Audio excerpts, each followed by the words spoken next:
Yun na guys, oh. Sarap na lang ginamos.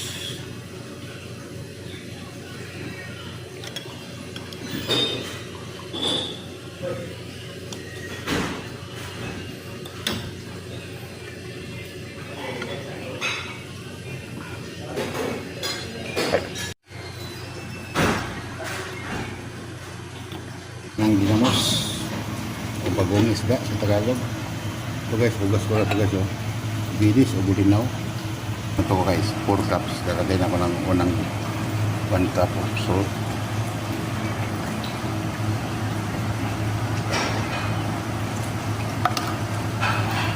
Ito na po siya guys. Ito na po siya guys. Ayan, oh. After 5 days